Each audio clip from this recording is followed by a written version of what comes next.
Good morning. Thank you very much for joining us today.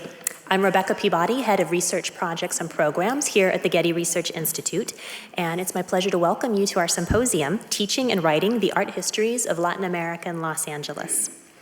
This symposium is an annual event organized by the art historians of Southern California, developed this year in collaboration with the Getty Research Institute on the occasion of Pacific Standard Time, LA, which, as you will soon hear from all of our speakers, is the inspiration for today's theme. I'm particularly excited to be part of a program that focuses on teaching so early in the run of Pacific Standard Time, LA, as it really points out the strong connections between teaching, writing, and the generation of new knowledge. As you will see in your program, we have a number of exciting speakers with us here today. We have 2 morning sessions planned. During each session, we'll hear from 3 scholars, then bring all 3 back up on stage for a discussion, including some time for questions and answers with the audience. Then we'll break for lunch and regroup early this afternoon for our keynote lecture. I'd like to take a moment to thank our collaborators, Walter Meyer and Thomas Folland, as well as all of the board members of the Art Historians of Southern California for a rewarding partnership. And my thanks as well to my colleague Sue Kang for her help in making today possible. And just before I turn things over to my co-organizers, I'd like to ask you to take a moment to please silence your cell phones. And with that, I will welcome Walter Meyer, Professor of Art History at Santa Monica College and President of the Art Historians of Southern California.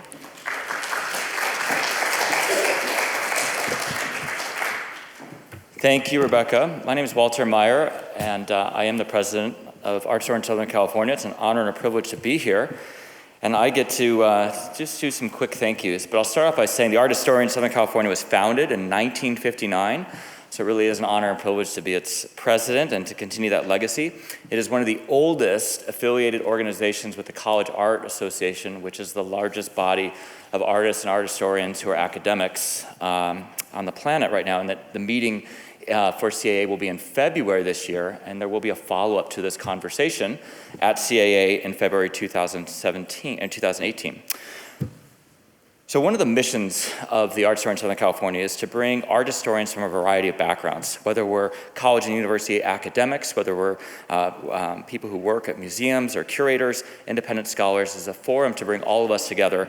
And what I think are 3 pillars of our organization, which are scholarship, professional development, and advocacy. And I think this conference is a great blend of all 3. Obviously, the scholarship of having leading scholars in the field present papers, academic papers, and get feedback from their colleagues, but also in professional development, because many of us have things that we need to learn to be better academics and professors to our students as well. And perhaps most importantly is the advocacy piece, which is not just advocacy for our discipline, but also for areas of art history which seem very underserved and not as fully explored, and particularly this conversation we're having around Latin America, and particularly Los Angeles as a Latin American city. So now I want to thank some institutions. First, I want to thank my own institution, Santa Monica College. They've been generous supporters of Art Historians of Southern California. They've supported the speakers and keynotes for the last 4 of our annual conferences. I also want to thank Thames and Hudson. They're a publisher who consistently have been supportive of our organization, and also especially to Cengage Learning. They're also a publisher. They have a table out there, and I hope you visit them. They have been a very generous supporter of Art Historians of Southern California as well. I also want to thank all of our board members, Martina Hesser, who's the vice president of Art Historians of Southern California, Gamble Madsen, also here, who's our administrative director, Ellis Vandenbogaard, who you've met coming in. She's been an amazing outreach director, really expanding our membership and our view within the general public, as well as Tom Folland, who's not only the chair of today's symposium, but he's also our finance director, and the other board members, Maggie Morris, Jim Arthur, Claire Cooney, and Julie Wolfgram. I also want to thank Jean-Luc Bordeaux and Donald Preziosi. They are board members emeritus. This organization is all volunteer, and so what happens today and what happens throughout the year is because of the tireless efforts of these board members, and it's an honor to work with them. I want to make a special thank you to Sylvester Ogbechi. He's professor at the University of California, Santa Barbara, who we would not be here had it not been for him. Back in 2016, Sylvester arranged a meeting with myself and Thomas Gatens, who's the GRI director, the Getty Research Institute director, to talk about how we might be able to partner with the Getty and the GRI in particular. And it was because of that conversation that this ended up having this wonderful result of the symposium here. So I want to thank Thomas. I also want to thank all the people at the Getty. This is now my 4th year being involved with the organization of the Conference for Art Historians in Southern California.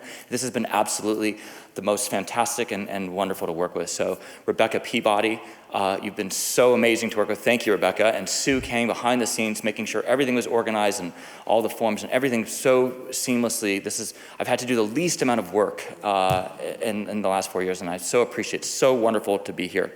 So without any further delay, I'd like to introduce Tom Folland, who's our finance director, who's also the co-chair and actually the chair of today's symposium. Thanks, Tom. I'm going to reintroduce you after this. I have just a few quick remarks and we'll get started. Thanks everyone for coming. As part of the Art Historians of Southern California, we realized we had this exciting opportunity to collaborate with the Getty on LA. We knew immediately we wanted to do something on teaching and writing and the art histories of Latin American Los Angeles. And we wanted to take part in this historicizing and recording of the legacy of Latin American culture in Southern California. But equally, and this is going to be a theme I think that will emerge throughout the papers you'll see today, there's an intervention and rewriting of dominant art historical narratives. So without any more introductions, I think we're going to get started. Thank you, everyone, again, and thanks to the Getty.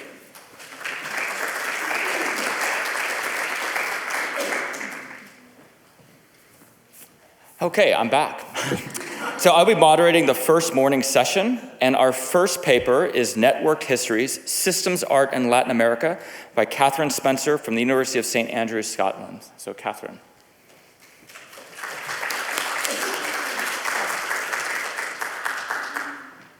Thank you so much, Walter and Tom, and to everyone for coming.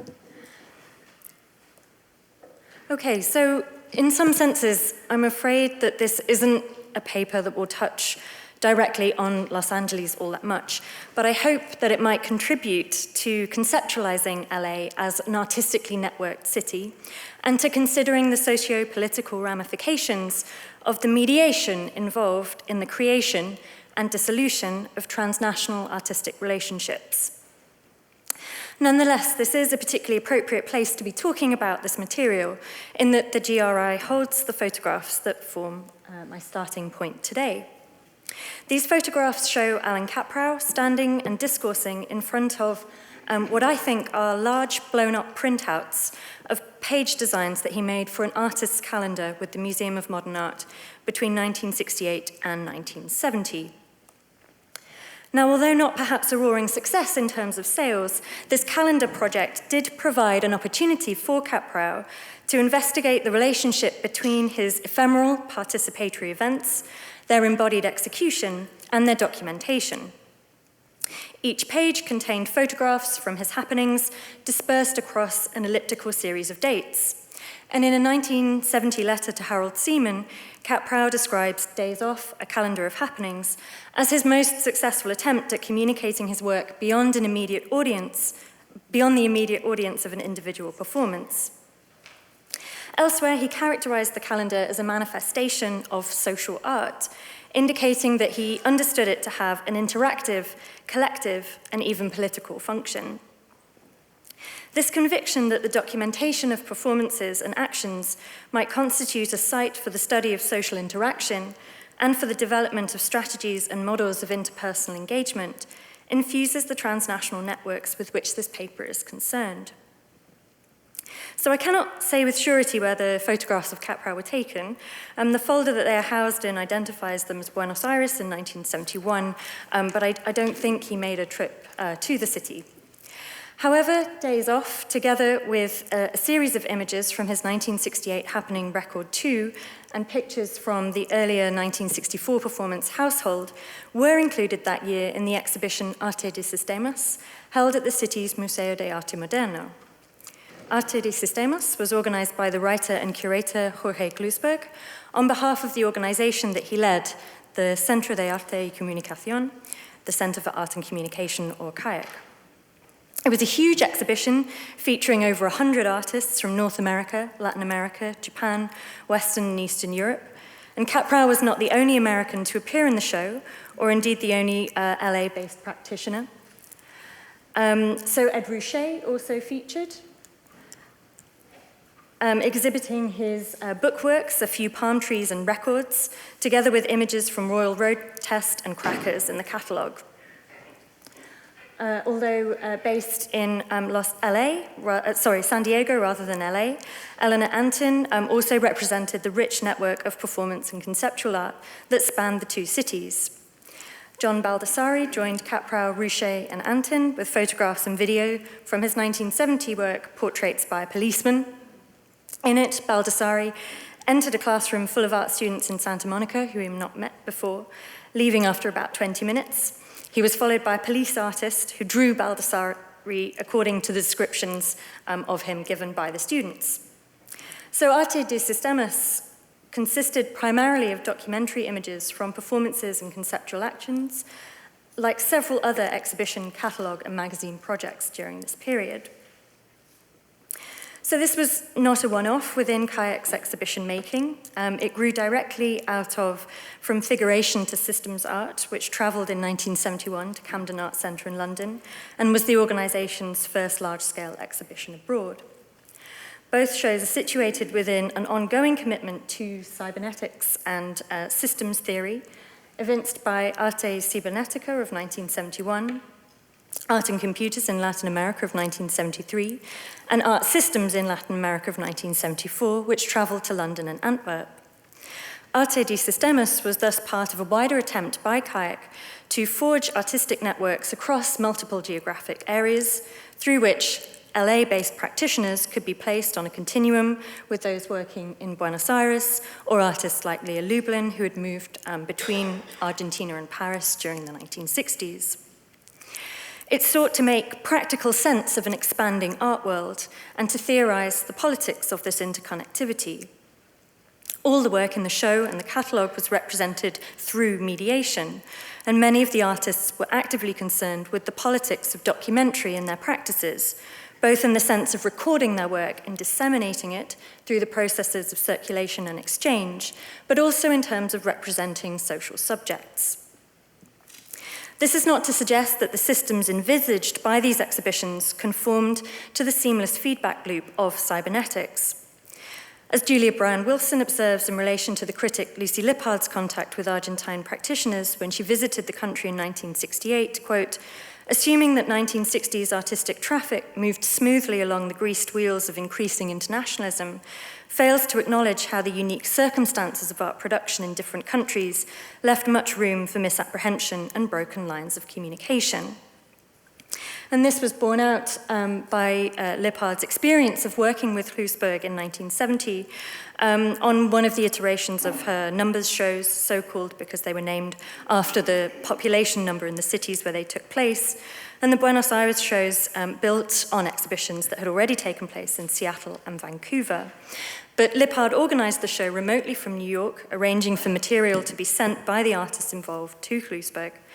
However, Kloosberg made alterations to the catalogue and changed the show's title to Arte Conceptual, which Lippard did not like, leading to the following exacerbated response. Quote, the total distortion of the catalogue is what hurts most. This catalogue form is something I had planned to do for several exhibitions, and now by uniformizing the names and type and fucking around with the artist's own plans, you've made this impossible. I most certainly recommend to people that they do not trust you to do anything for them, no matter what you promise. So this distortion of the catalogue, which you can get a little sense of here through the comparison between the Vancouver show and the Buenos Aires show, is, I think, significant in its small way.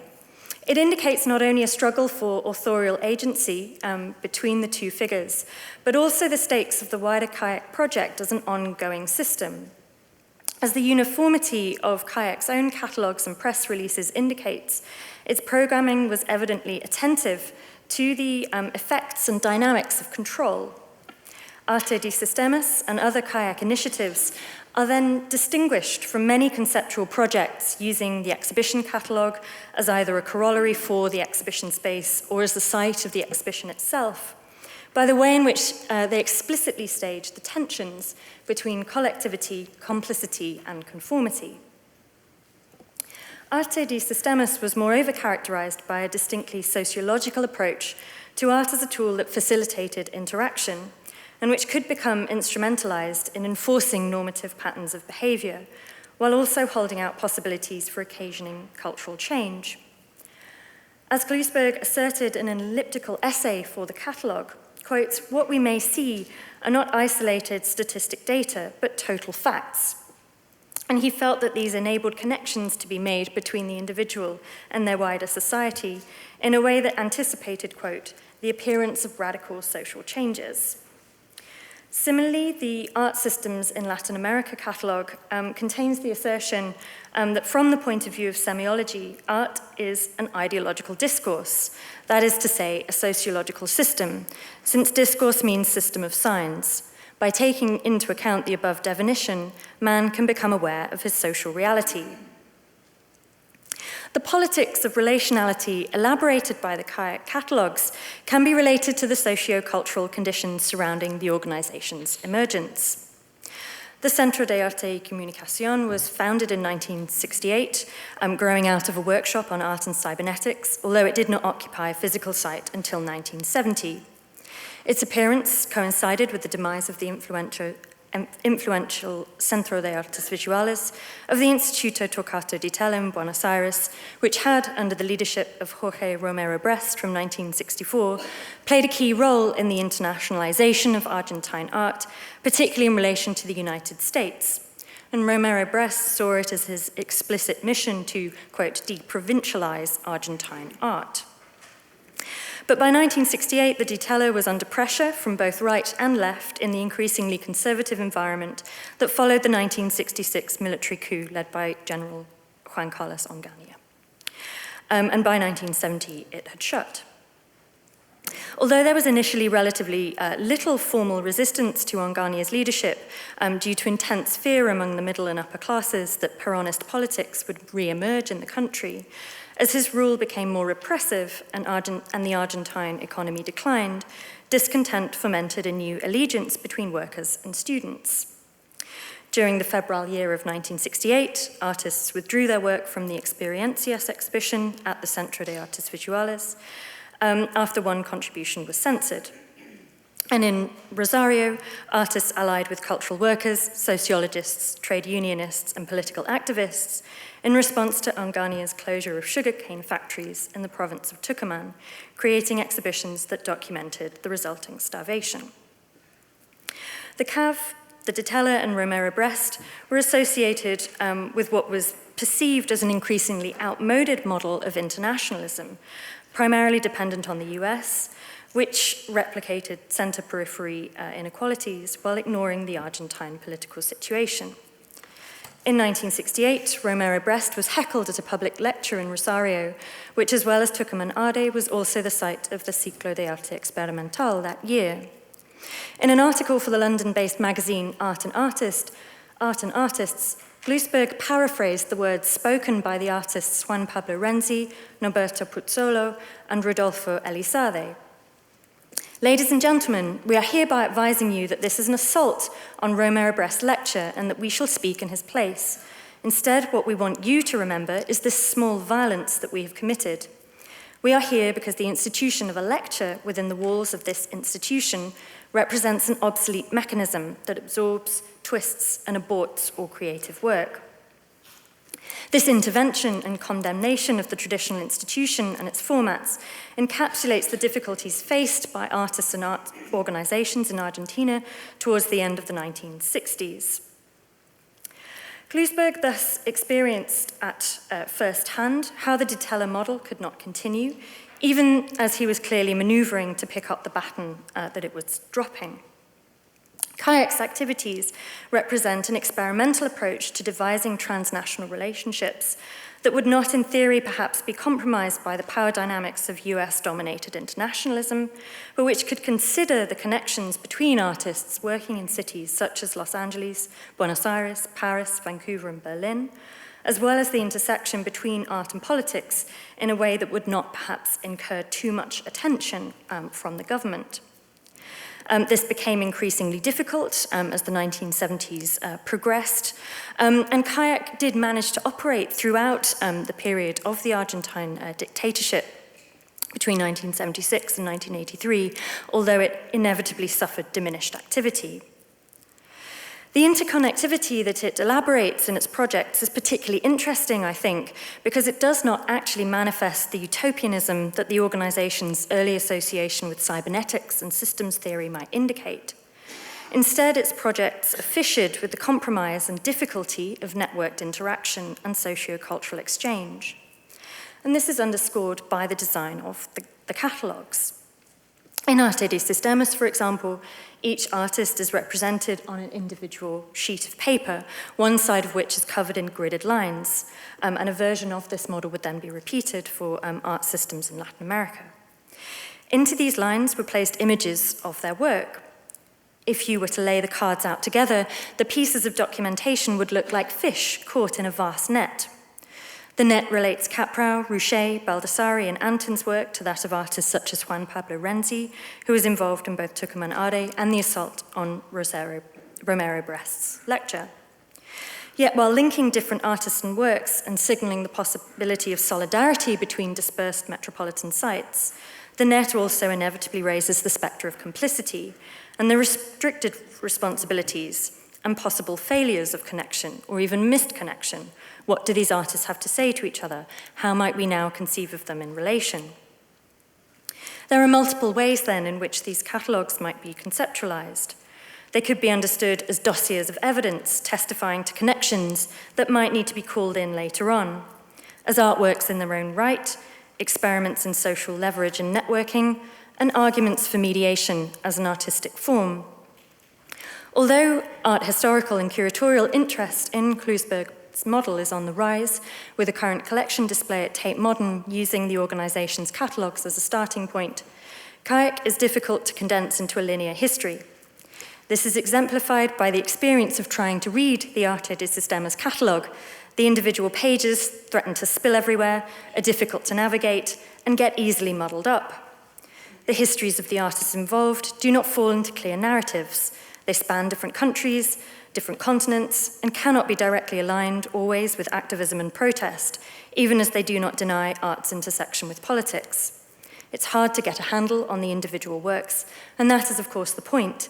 The emphasis is on messy social relations rather than finished products.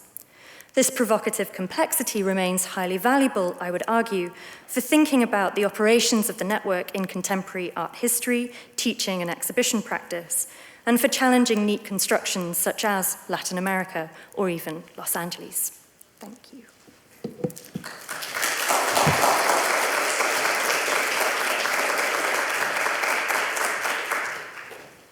Thank you, Catherine. Our next talk is Voids of the Aggregate, Materializing Ethnic Mexicans in Mission Revival and Spanish Colonial Revival Architecture in Southern California. Carolyn J. Schutten, University of California, Riverside. Carolyn. Good morning. Thank you to the art historians of Southern California and the Getty Research Institute. It's a pleasure to be here today. This presentation conveys the research I conducted about Mission Revival and Spanish Colonial Revival architecture in inland Southern California for Getty's Pacific Standard Time LALA. Drawing on newspaper articles, old photographs, work rosters, and cement factory archives, my goal was to interrogate the mission in Mission Revival and the colonial in Spanish Colonial Revival architecture. For me, writing the art history of Latin American Los Angeles meant cutting through the dominant narratives by shining a lens on the labor and the materials that produce those structures. On the screen behind me, you will see,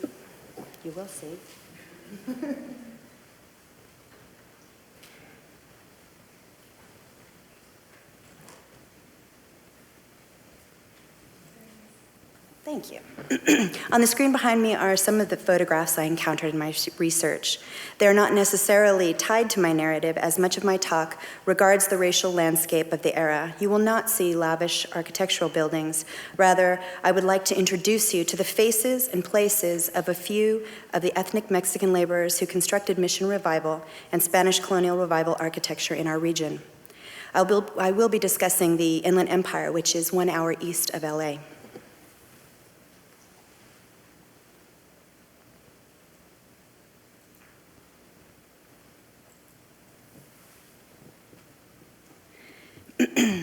In the production of concrete, a key material in the construction of Mission Revival and Spanish Colonial Revival architecture, voids are the spaces in between the aggregate.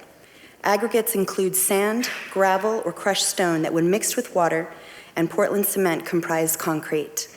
Like the voids in concrete, the roles of ethnic Mexicans in Mission Revival and Spanish Colonial Revival architecture has been largely omitted from the historical record, yet their labor and the production of building materials have played an integral part in the architectural history of inland Southern California.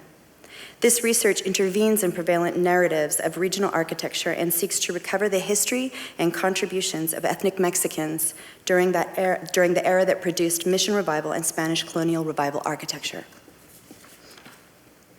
This architectural style in Southern California flourished amid a romanticized past put forth by Anglo boosters, builders, writers, architects, and real estate speculators. But it also emerged against the backdrop of the social and racial reordering post-Mexican-American War that cast Anglos as the new colonialists and redefined ethnic Mexicans as foreigners.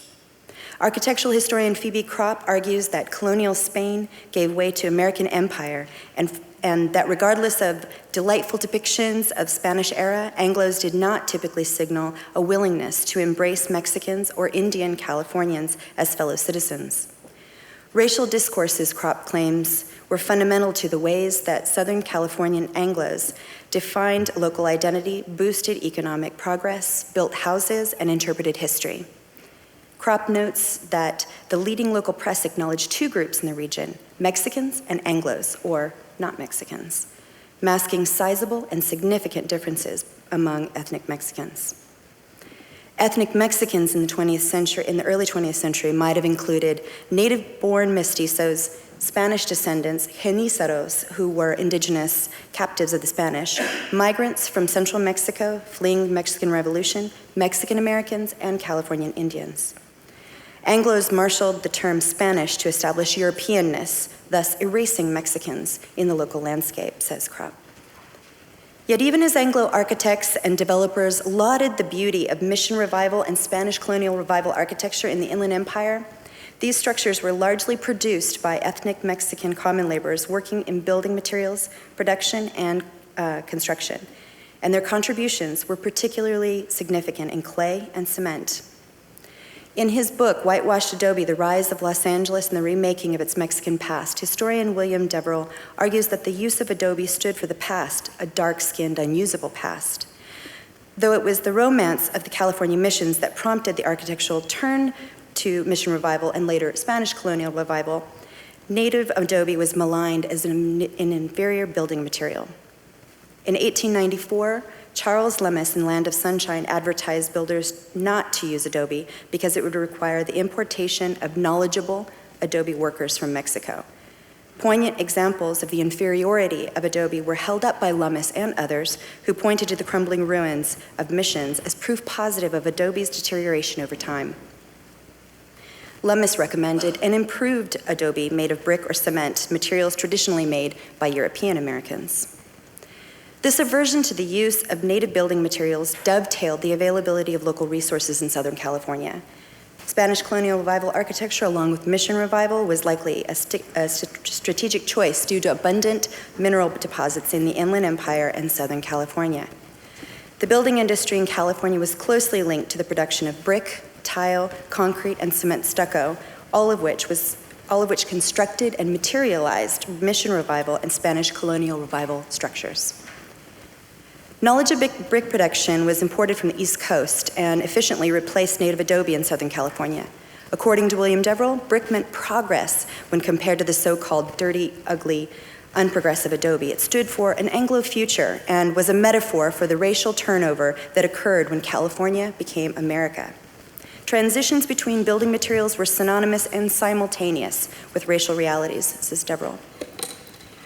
In the Inland Empire, brick was used in Mission Revival architecture in the late 19th and early 20th century, much like adobe bricks with a cement plaster skin. And local clay production was key to pushing Mission Revivalism forward. Brick and roofing tile was produced for the Los Angeles Pressed Brick Company using clay deposits from Aberhill Coal and Clay in Riverside County. Bricks were shipped to other parts of Southern California, other states, and even Mexico in the demand for Spanish style that accelerated. Built in 1898 and designed by T.R. Griffith, the Mission Revival A.K. Smiley Library was constructed using ethnic Mexican labor and Redlands bricks by Taylor Brothers Bricks Company. Built in Redlands in 1901, architect Charles Brigham's Mission Revival Burridge Mansion used Taylor bricks and local Mexican workers. Local clay was also used to make roofing tile and decorative tile for structures throughout the Inland Empire and Southern California. Though clay roofing and decorative tile was crucial to Mission Revival and Spanish colonial revival aesthetic, the brick-making industry faltered by the 1920s as concrete began to overtake as the preferred building material in the Inland Empire. Masonry block was already supplanting brick usage, and the myriad uses and low cost of cement made brick's decline inevitable. Moreover, the area's rich mineral deposits led to a thriving construction industry in Southern California and eliminated a need for imported materials. Advocates of concrete were quick to note the plastic qualities of cement and its suitability for Spanish colonial-style architecture. Concrete was lauded widely for its strength and its ability to withstand fire and floods. But in 1909, architect William Price impressed upon cement producers that the Spanish and Mexican varieties of Spanish architecture were best suited to the plastic uses of concrete. Cement proponents argued it not only outpaced buildings of adobe, but also of brick and stone. Price advocated a move to curving and molded cement that spotlighted the medium. This sweeping move to cement as a dominant building material obviated the need for cement stucco whitewashing of brick. And the Inland Empire saw the construction of numerous Spanish colonial revival buildings with exteriors of reinforced concrete. Ample limestone resources and the considerable plastic qualities of concrete may have contributed to the decline in Mission Revival architecture and the expansion of Spanish colonial revival in the Inland Empire and inland Southern California as concrete found a solid audience. Slover Mountain in Colton, with its limitless supply of high-quality limestone, was purchased by California Portland Cement Company in 1891 and was the first cement company west of the Mississippi River. The Colton cement plant supplied concrete for the Union Pacific Bridge in Riverside, the Los Angeles Coliseum, Hoover Dam, and the bandshell for Fleming Park in Colton, designed by Lloyd Wright. Riverside Portland Cement Company announced its debut at Crestmore near Riverside in 1909 and would, along with the Colton cement plant, go on to play a critical role in the development of Spanish colonial revival architecture in the region. The Crestmore plant produced concrete for the construction of the Riverside Municipal Auditorium and numerous other structures. Local architects such as G. Stanley Wilson and Henry Jekyll preferred structural concrete methods using Riverside cement, and boosters made clear ties between regional architecture and local cement production. With the cement industry poised to take off, there was an immediate need for labor, and ethnic Mexicans were often preferred. In an article on Mexican labor in the U.S. in 1909, that preference was stated like this, quote, "Mexicans are somewhat indolent and irregular, not ambitious, not particularly strong, but are fairly intelligent, orderly, and most of all work for low wages, so that they compete in occupations paying the lowest wages and do not therefore antagonize native European American workmen," end quotes. Ethnic Mexicans indeed earned less than Anglo workers. At the Colton plant, European American workers made at least double the 30 cents that Mexican common laborers earned. Working conditions for cement miners were perilous and sometimes fatal. Cement dust caused bronchitis, influenza, diseases of the eyes, nose, throat, and ears, and some workers were deaf due to dynamite blasts. Besides just lost or deformed fingers and toes, some men had legs and arms blown off. Some died of shock. Others were buried alive due to dynamite explosions. Ethnic Mexican labor was even a kind of tourist attraction during the reconstruction of the San Bernardino Asistencia in Redlands. The former Spanish estancia was established in 1819 as an outpost for Mission San Gabriel, but by the 1920s, the adobe structure was in ruins. In order to ensure that construction appeared authentic, local California Indians and ethnic Mexican laborers were hired to build the structure using traditional methods of adobe and plaster, essentially performing mission building in order to promote roadside tourism. The living conditions of ethnic Mexican laborers working in clay and cement were not unlike the mission era in California. Concrete laborers lived in boarding house just near the cement plants at Crestmore and Colton in the early 20th century. Though not much is known about the boarding house at the Colton plant, the Riverside Workers' Barracks were designed by architect Irving Gill, who was also associate to Bertram Goodhue for the Panama, California Exposition. Gill's rectangular design for some 200 ethnic Mexican laborers included an abundance of trees, a central garden, and it resembled the linear quarters of, and it closely resembled the linear quarters for soldiers or priests in California mission architecture. Unlike the boarding house for single men in Colton, the Crestmore barracks were designed for families and were furnished with stoves and running water, flower and food gardens, and a first aid facility. The barracks were primarily for ethnic Mexicans, as cement laborers of other nationalities lived in town. Over time, employees from the Colton plant began to populate a neighborhood in South Colton. Ethnic Mexicans purchased tiny lots and built small wood frame homes with available materials such as discarded wood siding from rail cars. Ethnic Mexican neighborhoods were mostly devoid of Spanish colonial revival architecture, which was geared toward Anglos. Houses in South Colton and Casablanca and Eastside and Riverside lined dirt roads and were lacking in sewage systems. Some homes were constructed with adobe, but none contained the materials or the architectural style of Spanish colonial revival architecture. A scant number of Spanish colonial revival structures were constructed by and for ethnic Mexican neighborhoods, including St. Anthony Church in Casablanca and the Our Lady of Guadalupe in Eastside. When ethnic Mexican neighborhoods needed public buildings, those contracts were usually given to Anglo architects, but perhaps without the same measure of ornamentation. Celebrated Inland Empire architect G. Stanley Wilson's design of the Casablanca School in Riverside hints at Spanish colonial revival, but is spare in architectural flourishes. Historian David Torres Ruff notes that the facade, with its angularity, shed-roofed entrance, and exposed concrete material, speaks the modernist language of functionalism and cost efficiency.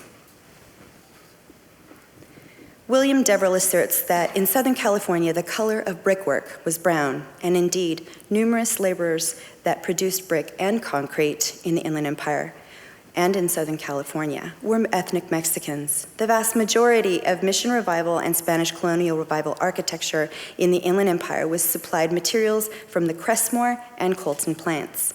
Numerous buildings were constructed with clay from Aberhill coal and clay, Taylor bricks, as well as Hancock and Sun bricks. And the vast majority of those structures were built by countless ethnic Mexicans, Mexican Americans, Genizaros, Native Americans, Mexican immigrants, and Native Mexican Californians. In 1994, the City of Riverside's Planning Department approved the development of 17 homes in Casablanca. These bungalows with red roof tiles, fireplaces, and spacious patios brought Spanish colonial revival architecture to the 100-year-old ethnic Mexican neighborhood. These modest Spanish colonial revival bungalows appear strikingly authentic.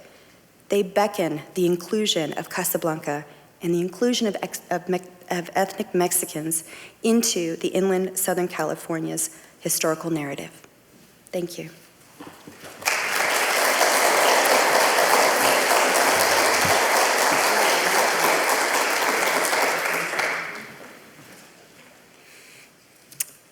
Thank you, Carolyn. Our final speaker for this first session is Xerographia, Finding Points in Common Between Brazil, Los Angeles, and Elsewhere, Erin Aldana, independent scholar. Erin?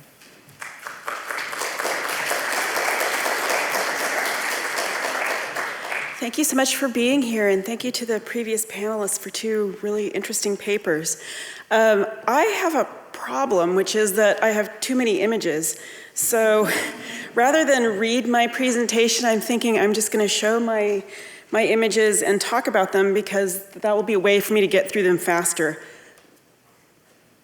Come on. There we go. So I wanted to start with this image. This is a video I took last week of a performance by Mario Jamiro, who's one of the artists in the exhibition, who has this great work called Lascaux Copy, where he, as you can see, he puts his hand up against the wall and then dabs copier toner around it. And we really wanted to include this particular work because we wanted to expand on the idea of what is a photocopy and how to use a photocopy as a work of art and include works of art that were performative. And he had not recreated this work since the early 1980s, so it was really wonderful to have him in San Diego and there to do it in person. So from the very beginning, we had a different set, like many different factors that we had to consider in thinking about how to compile a checklist. And this paper is really going to deal with some of the issues that I addressed in compiling the checklist. This topic, Xerox art in Brazil, had not really been dealt with ever in art historical discourse related to Brazilian art. There had not been a major exhibition of Xerox art since the 1980s, since the actual movement happened, so this was a really great opportunity. And part of the problem is that for many years in Brazil, as in much of the rest of the world, Xerox was not really defined as art. The artists would work in this medium, but then this work would end up in museum archives and libraries because no one was really thinking about it as art. So my project really deals with that on many different levels.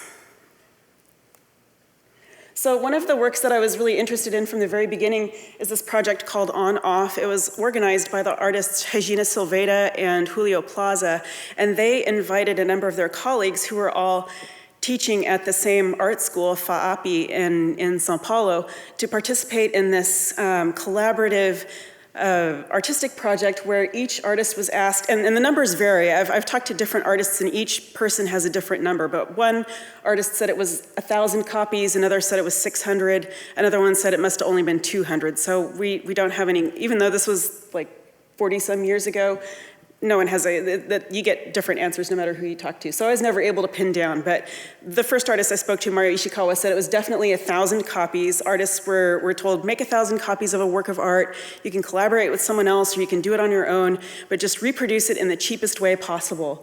And so artists did that, and it was maybe around 10 artists they did 3 editions of this work, 10 artists per edition, and then each artist, they assembled them into a brown paper envelope. They were each given 100 copies, and they could distribute those as they saw fit. Maybe not necessarily through the mail, it could be hand to hand, but my understanding is that this was a very kind of local level of distribution. The artists would give these out to their friends and colleagues and maybe eventually to local museums, but not at first.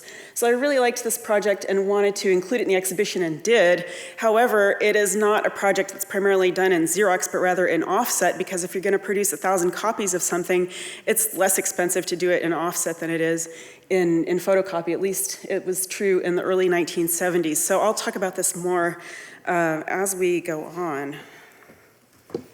So one of the factors, as I mentioned, that was really important, I thought, to point out in this exhibition is the fact that Xerox art had not been considered as art, particularly in the early 1970s. So artists really employed it in a way that was very connected to institutional critique. I'm not sure that artists in Brazil were aware of institutional critique happening in the US in a lot of depth, but there's definitely something going on there. And case in point is this work by Nelson Lerner, Recusado. So he was nominated for an award by the São Paulo Association of Art Critics, and as part of the award, you were asked to submit a print that the association would then sell to raise funds. And he said, well, I would like to submit a print in Xerox. And they said, well, we don't really want you to do that because we don't consider Xerox to be a valid artistic medium.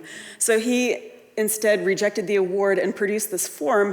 And on the form it says that if you fill out the form and mail it in, he will give you a work of art for free. And he said, I asked him about this. I had the chance to meet him, which was amazing. And I asked him about it and said, how did this work? And he said, no one ever sent the form in. So, but it's an interesting work of art in any case.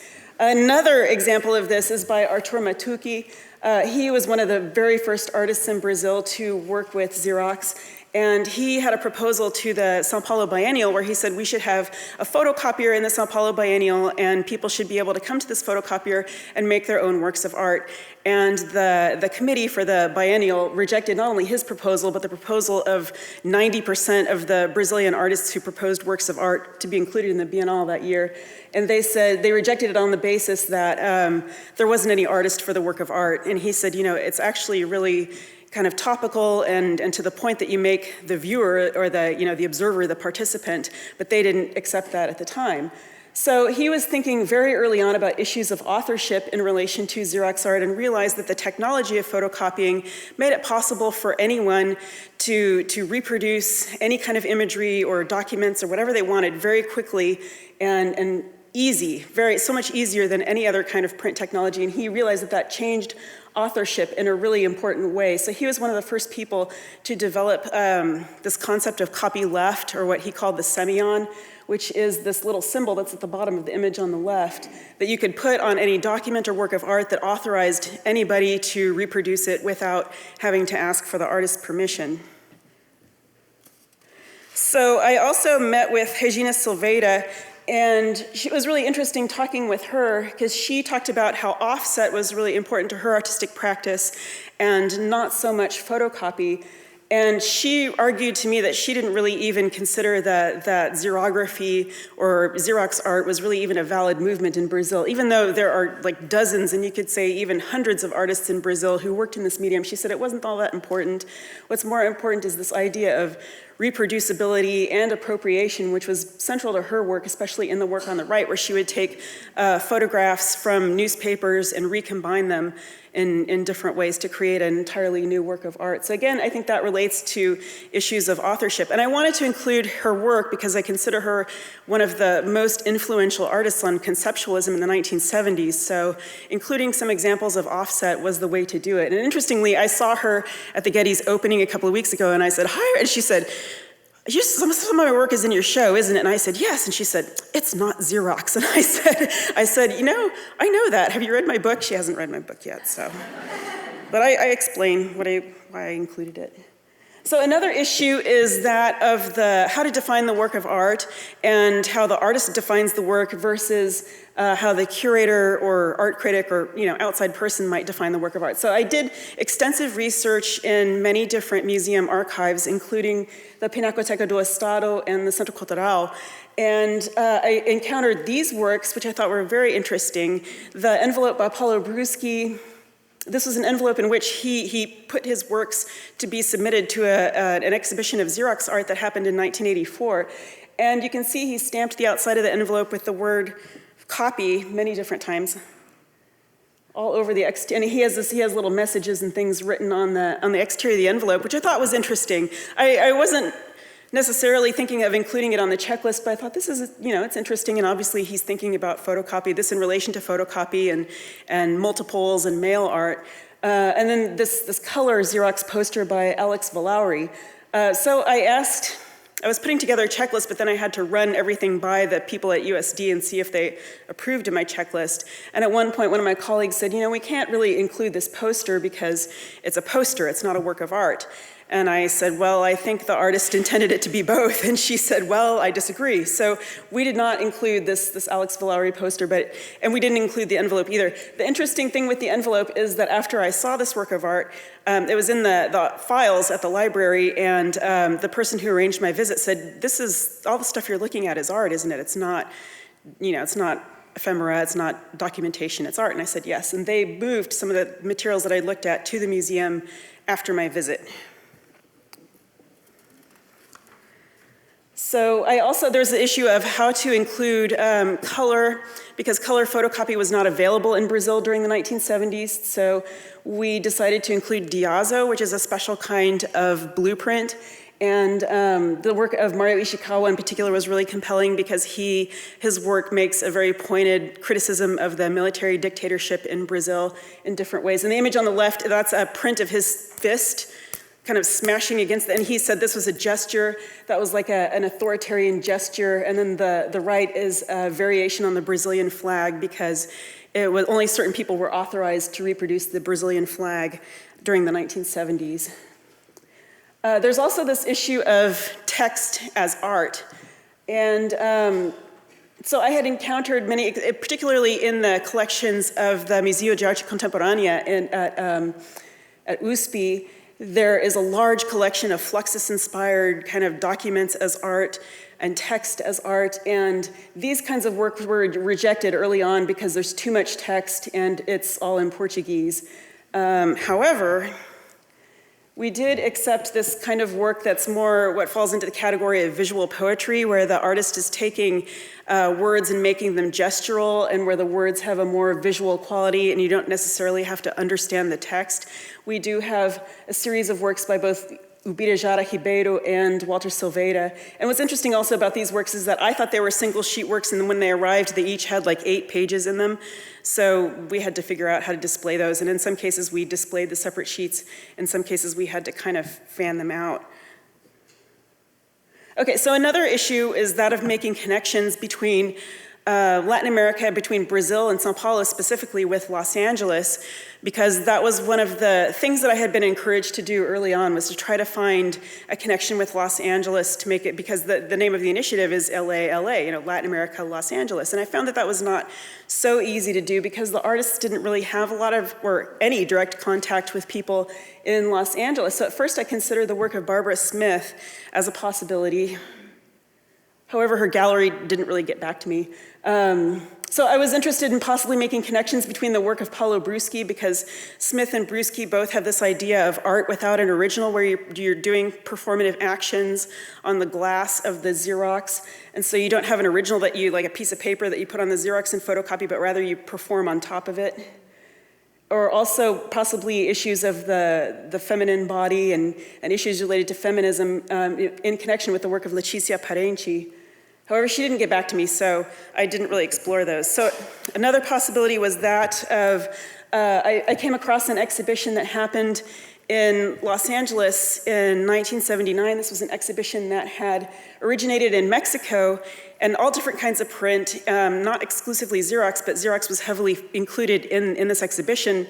The prints were all mailed to Los Angeles. The exhibition was shown at LACE, and then no one ever claimed the prints, so they ended up in the archives of the Chicano Studies Center at UCLA. So I went to UCLA, I looked at these prints. I really like these two because of their use of the Coca-Cola bottle.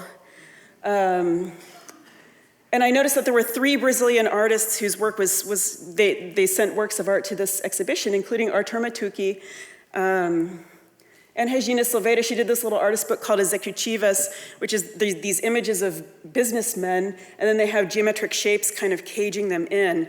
And but it was also striking to me with Regina's work, when I visited her archive and went through her stuff, that she had submitted Executivas and displayed it in many, many, many different occasions, abroad, at Kike, within Brazil in multiple venues. And so it kind of seemed like this was just a project that she was working on, that she sent a copy of it to this exhibition that originated in Mexico, and it didn't really comment too much on connections with Mexico as much as it did on what she was working on at that moment.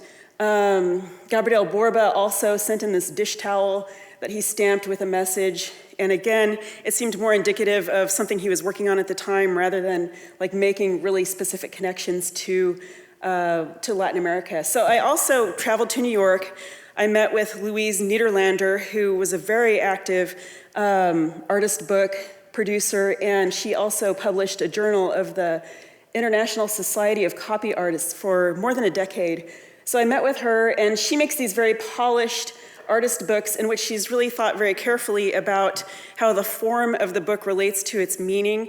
And she asked me, what is the central theme of your exhibition? And I talked to her about these kind of rough, aesthetical, very experimental works by Brazilian artists, and she disagreed. She got almost angry with me and said, I don't like that art, I disagree with it, I don't see what the point of it is. And so after my meeting with her, I thought, well, I don't think I'm gonna be including her in the exhibition.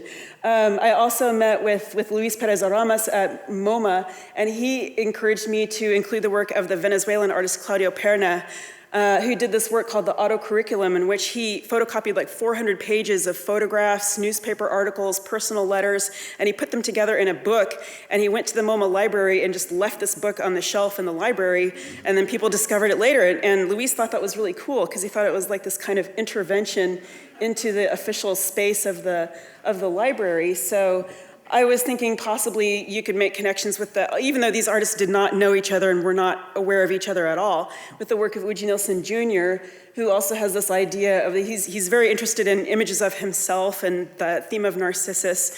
And so he has, in this particular work, he's called it Curriculum, and he has all these photographs of himself from childhood to adulthood, kind of, I think, exploring changing understandings of identity.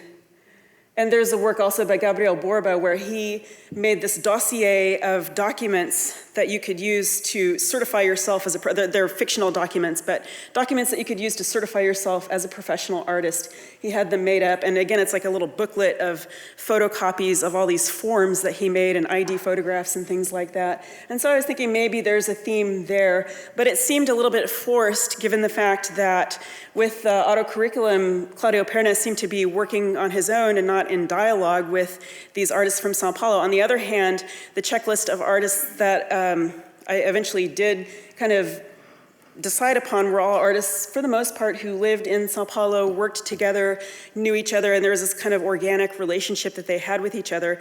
And I thought that that was really interesting and worthwhile to explore rather than kind of imposing this narrative on them. So another question in relation with Uji Nilsson's work is that of what is the work of art? Is it the performance itself? Is it his action of putting his body on the photocopier? And he claims that he has sexual intercourse with the photocopier in this particular performance. Is it the photographs of the performance, or is it the little photocopies that he produced, or are they just documentation? So finally, I did, as my kind of outside connection, I included the work of Leon Ferrari, who is from Argentina, but he lived in Sao Paulo starting in 1976. He lived in Sao Paulo for many years.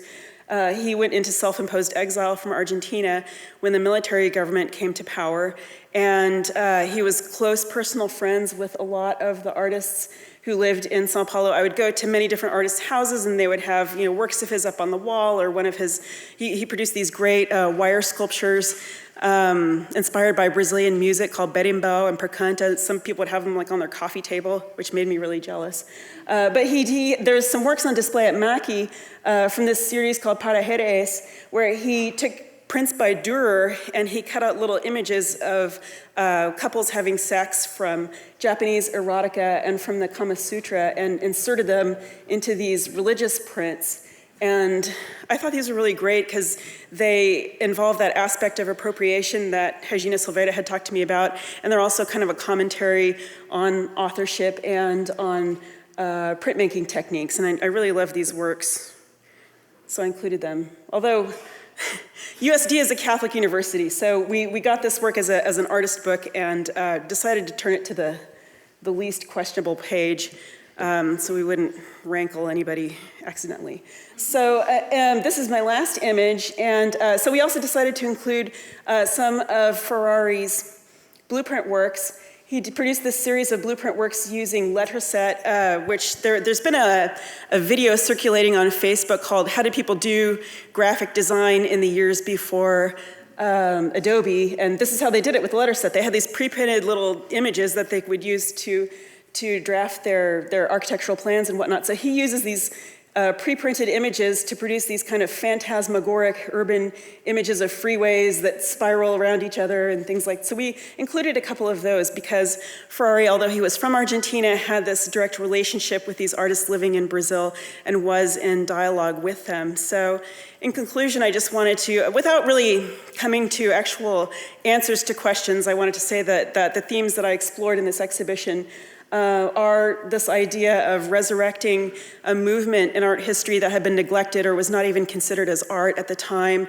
and of local art histories, of like how do you define the importance of a movement that was dominant in Sao Paulo, but that people in other countries or around the world might not necessarily have been aware of. There were other artists working in Xerox in the United States, in Europe, all around the world, and in some cases coming to very similar solutions, but without being aware of what artists in Brazil were doing. And so do you force that narrative? Do you say, I'm gonna put Barbara Smith and Paulo Bruschi together or not? And I decided in the end not to, which she made it easy for me because she didn't call me back, but. So those are some of the issues that I've been wrestling with, and I'm gonna end with that. Thank you very much.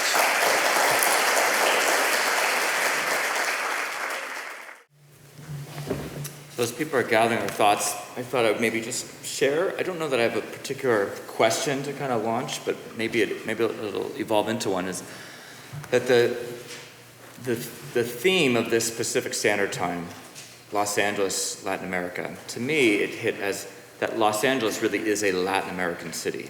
And if we started to think about Los Angeles as a Latin American city rather than a Southern California or a California or American city, how would that change the questions that we ask? How would it change the subjects that we would then be interested in as being a capital city of Latin America, not necessarily one of the many Latin American capital cities rather than an American capital city?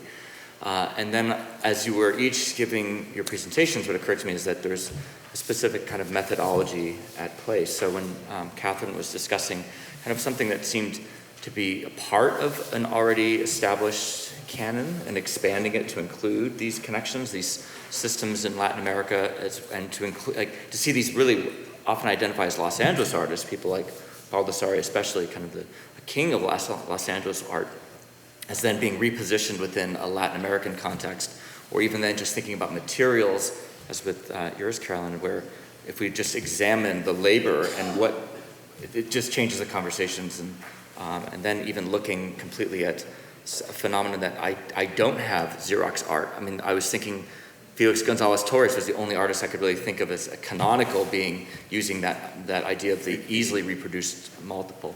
So I guess it's if there is a question there, it's kind of how how individual methodologies then get utilized and harnessed towards this subject when we put those methodologies, which seems three very different ones, towards the topic of Latin America and Los Angeles. So I guess it wasn't really a question, but if we had to make it a question, it'd be. Oh, well, I wanted to say, and I think I made this point in my talk, that the idea, for me, in my work overall, the idea of expanding the canon or expanding topics that have not received a lot of attention in Latin American art history is extremely important to me, and something that the question that I've encountered throughout my career is, why do this? Because I wrote my dissertation on an artist group that was completely unknown at the time, and I got that question a lot, like, what is the point of doing this? Why do this? But if you look at the history of Brazilian art, then, and I think it's probably true of many of the countries in Latin America as well, that there are dozens of artists who should have had a huge career retrospective. There should be dozens of books written about them.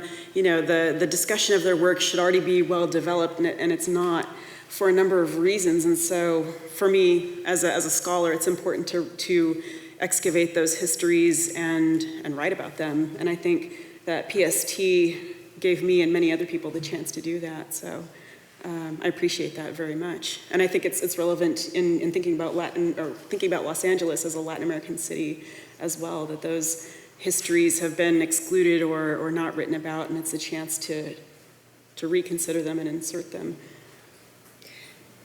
Yeah, I mean, just to do you want to ask a question first, or should I just?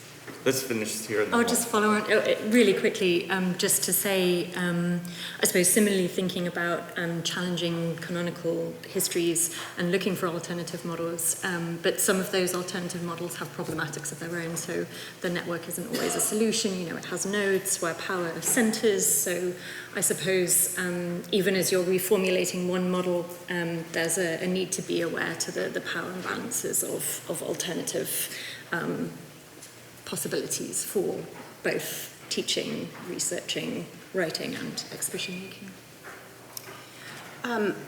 Especially for me, it was a great opportunity to explore Spanish colonial revival architecture and mission revival architecture in a new way. In our region, especially in the Inland Empire and in much of Southern California, the architects are always lauded, right? And it's about the architectural style.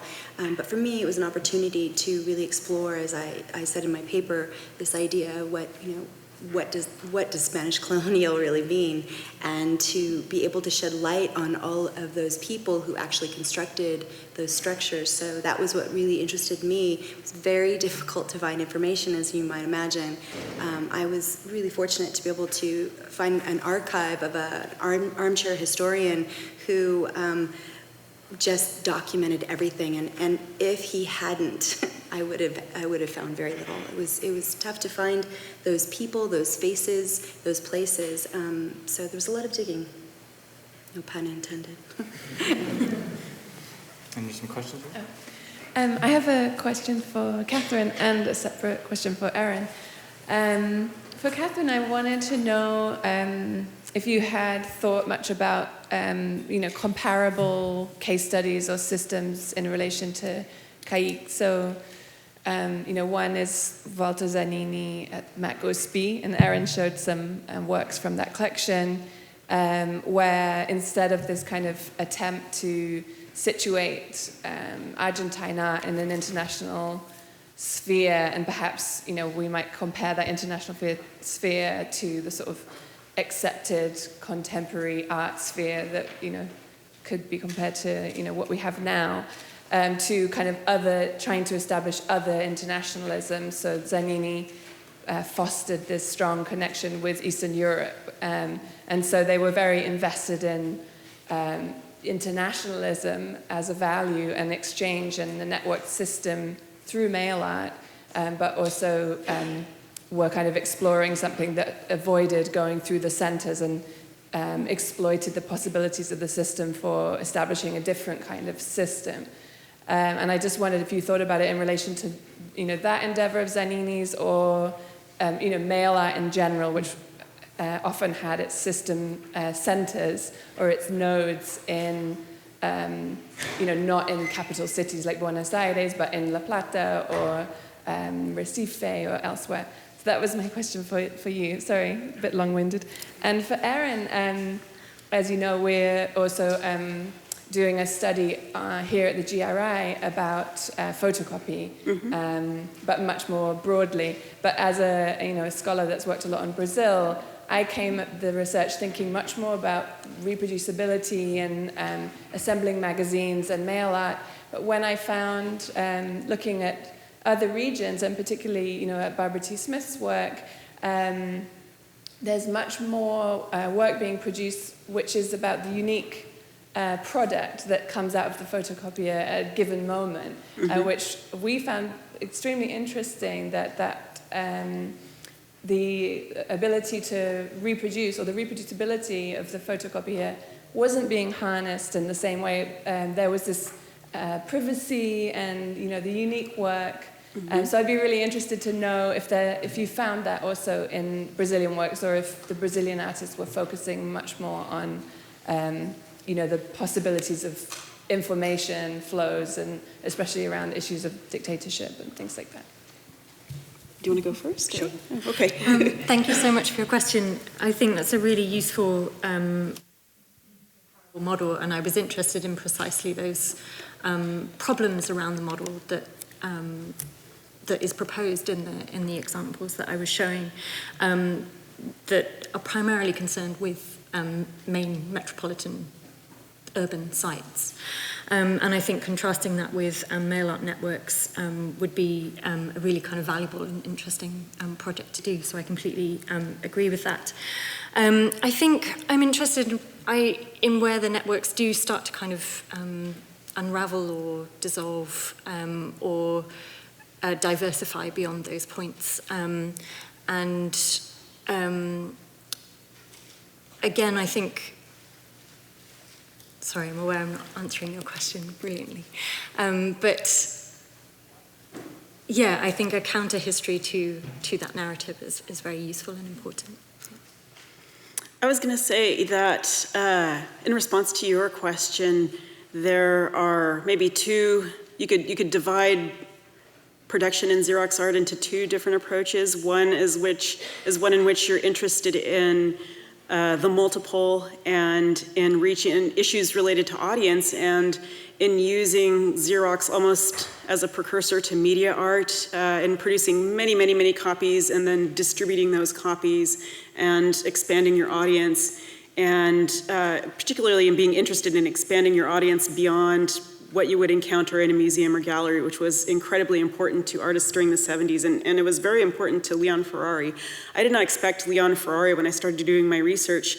I was not thinking that he would be a major player, and he totally was. In fact, I begin my catalog essay with an extended quote from him because it was so important for him, this idea of audience and reaching a popular audience and using commercial print media to do that. So that's one basic approach. And then when you see artists who produce artist books, for instance, they're usually doing like an edition of around 200 copies, which is about the number of copies that you could reasonably expect to do with a photocopier. And again, that's related to audience and getting your work out there. The other is to think about what's possible, technically speaking, what's possible to do with a photocopier as a machine, as a type of print medium that has its own peculiar qualities. And I think that's what Barbara Smith was doing, what Paulo Bruschi was doing, and Uji Nilsson Jr., that they press their bodies against the glass. And Paulo Bruschi in particular developed this idea of art without an original, where his work was, although he also would like make a photocopy of a photocopy of a photocopy and kind of keep photocopying his work ad infinitum. But there were other artists like Eduardo Katz, for instance, who would make Xerox artworks that were one copy. Like he would take one image, like a comic image, and cut that out and make a photocopy of that and then run it through the copier again and move it, to get different effects and things like that. But he would only produce a single copy in the end, even though he'd run that sheet of paper through the machine like 10 times. So all of his work in Xerox is unique. He has one copy of each image, whereas other artists have authorized, to make multiple copies of their work.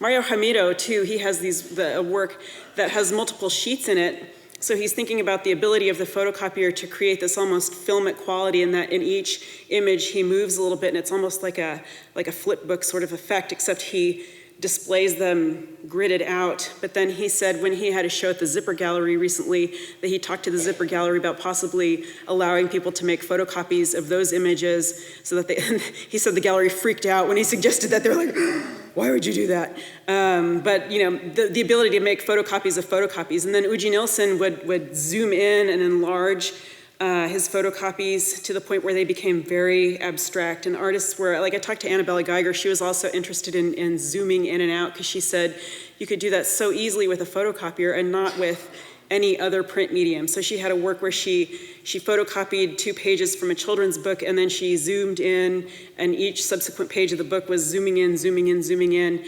or actually, no, zooming out, zooming out, zooming out, until the image was like tiny, like a speck on the page.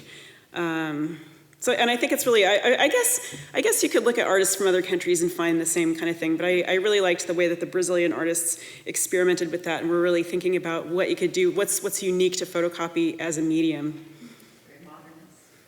Yeah. Hi, thank you. My name is Julie Yoke, and I'm an art history scholar as well. I was interested in your speech regarding Xeroxphobia.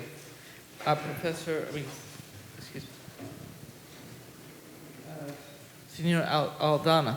Mm-hmm. One thing that was very interesting to me was how Brazilian art is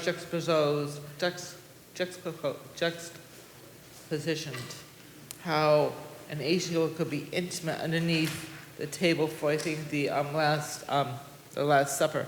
It reminded me of an exhibit here years ago where you would have subjects that were Latin American or more like old European versus Asian, how there's a conflict, as well as a contrast between the two. And it isn't really a joke, it just shows the difference between cultures. Mm-hmm. Yeah, I think that's an important aspect of Ferrari's work. If you're aware of Ferrari's larger body of work, he was highly critical of the Catholic Church in Argentina for ignoring their, not speaking out more harshly against the rise of the military regime. And he has this really powerful work, Nosotros no sabíamos, which is a series of photocopies of newspaper articles that talk about people being disappeared and kidnapped and so on. And when I saw it in the museum, it was very jarring for me because I noticed in particular an image of newspaper articles of children who'd been kidnapped, and my daughter was the exact same age as those children, and it just freaked me out when I saw it. So it's a very powerful work. So I think I understand this Para Eres project in conjunction with that as part of his larger criticism of Catholicism that he's trying to also, among other things, I think he's doing many different things in those prints, but to, like you say, to sort of put Western civilization against Eastern civilization in relation to issues of morality, and maybe say there's another way to do this. There isn't just one way to look at morality or spirituality, which I think is really interesting, and I like it. There's a lot of debate in Brazil right now regarding this issue of morality and in relation to art, because there have been, there's like the Queer Museo exhibition that was shut down in Porto Alegre, and a performance art piece that involved male nudity, where Pentecostalist groups have said that is immoral and encouraging of pedophilia, and so it's really a debate that's very hot in Brazil right now. It would be because the Latin American country is so structured with the rules, regulations. Mm-hmm.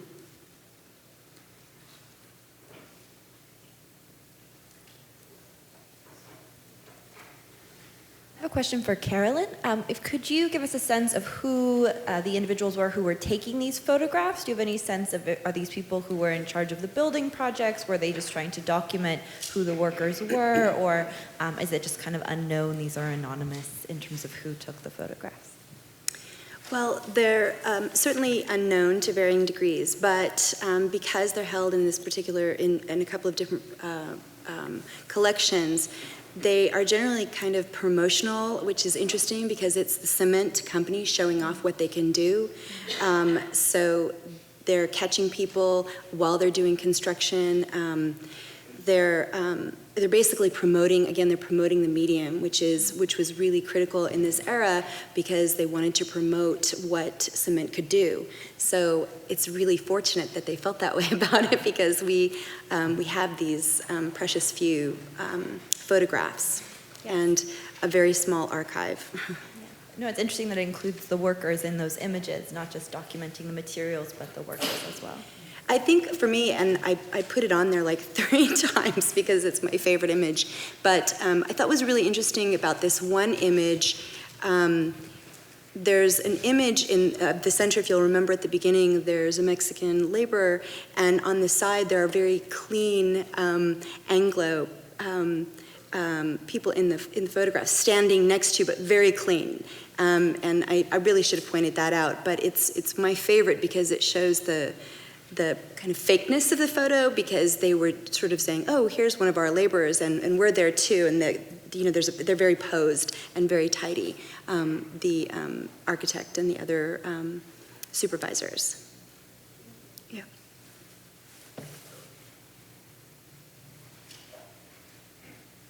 I also thought that, the way you highlighted the materials and the signification of materials, and just that there's that's such a strong discourse within modernism about the nature of materials and how materials themselves signify, and then to bring that into something that we don't take into commonplace construction materials, and especially coming out of this, the high modernism where then construction materials were used by people to kind of talk about neutrality of materials or whatnot, and to say that they're always, to kind of reiterate that they always signify, even when we think they're neutral. And I thought that was a really, really amazing point.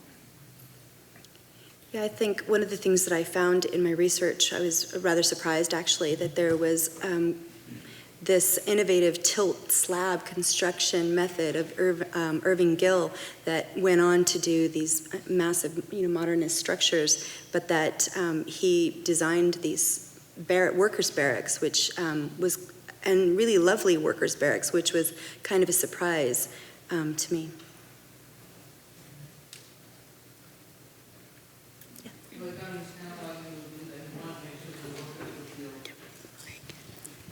sorry, I can understand that he wanted the workers to feel comfortable and secure and safe and like a place to come home to and not run away from it. Maybe they're not being paid well, but at least they're having a roof over their head and someplace they can go to at the end of the day and be safe. It's a psychological background and concept. It is true, but in doing so, he was creating a separate space, right, for the laborers. European Americans were living in town in the early 20th century, but this was a workers' barracks, and it was exclusively for ethnic Mexican laborers. So they made it kind of a small town, if you will. But I think what was striking to me as well was that the architecture looked a great deal like the mission barracks. Yeah. About 20 years ago, there used to be a village in Los Angeles where they have now a mall around the area of Pico and West Olympic called Cozy Court. And these were houses that were styled in the same adobe situation. And this is where Latin Americans lived. And if that is similar to that, it would mean it was a place to call home after a long night, just be psychologically comfortable and feel safe. It would give, in my opinion, that same kind of comfort and security. Even if it's temporary, it's a place where they could be at that moment and go to work and bring in mind of a future and go from there, but make sure at the moment they felt safe. And home is security. It's a psychological concept. Yeah. Thank you for that. I wanted to make another just quick comment about Erin's and how generous you were with the omissions as well. And I think that's something oftentimes as scholars we don't talk about, like how our research ends up becoming, in some ways, driven by forces just simply of pragmatism, of people not responding, or of institutions simply saying and picking which battles. And I thought you were very, very open, and that's something that's often not talked about, is these sort of strange censorships that happen, or even of being a Catholic institution, but it's also a Jesuit institution, which is sort of thought of as more progressive, and but that in the back of our heads we have these unconscious, and that you made those into a conscious presentation of like how our decisions happen, because sometimes we think of it as like academics and pure, and yet we're driven by these very pragmatic. I had this anxiety because I had this proposal all written, and I looked again at the title, and it said into Latin American Los Angeles, and so I had this last minute anxiety and rewrote my proposal because Los Angeles had not really played a large role in doing the Xerografía exhibition, and I wanted to make it clear that I had tried to consider how to fit Los Angeles into the theme of the exhibition, and ultimately, for me, it just didn't work. And no one at the foundation really pressed us hard on that. Initially, they had said, we'd like you to make a connection with Los Angeles, but it just wasn't happening, at least not in a way that felt natural, so I dropped it. And you could look at, in terms of medium, at the fact that many people were working in Xerox art internationally at the time. It's just that within Brazil, artists were in dialogue with each other and not so much with what was happening elsewhere. And I thought that was a more important story to tell, at least for me. Although other stories could be told, about the same topic. Right, so my question actually sort of piggybacks off of that. Hi. So you spoke about forcing a narrative versus sort of, I guess, uncovering a narrative, and how much of that was done in an effort to sort of avoid, I guess, validating these Brazilian artists within a canon of American art or European art? Oh, yeah, that's a good point. Well, the thing is that at least the American artists that I was looking at, none of them are canonical artists. They're artists who've worked kind of on the fringes of the artistic mainstream. So I don't think that was happening or had the potential to happen so much in the case of those specific artists. But it's an interesting point, and I think that's something that I would have wanted to avoid.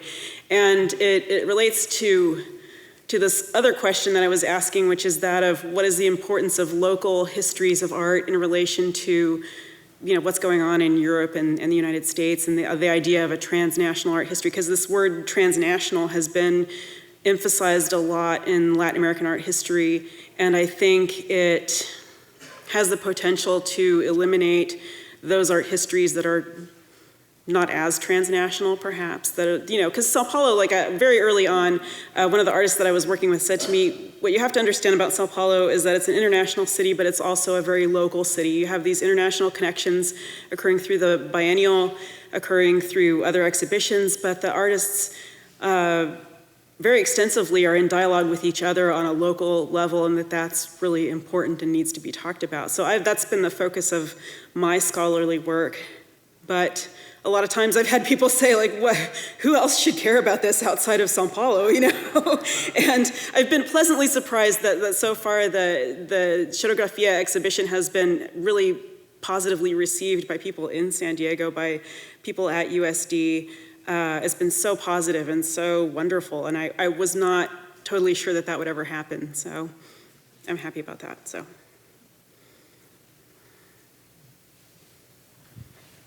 Hi, again, it's me, I'm sorry. You brought up a subject that I've always believed regarding art and art history. It is about communication. It's communication between the artist and the viewer, and it's also communication between the artist and other artists. And therefore, you're talking about Sao Paulo, as you have said, that is basically a small city at heart that everyone can talk to one another, but still is trying to go international.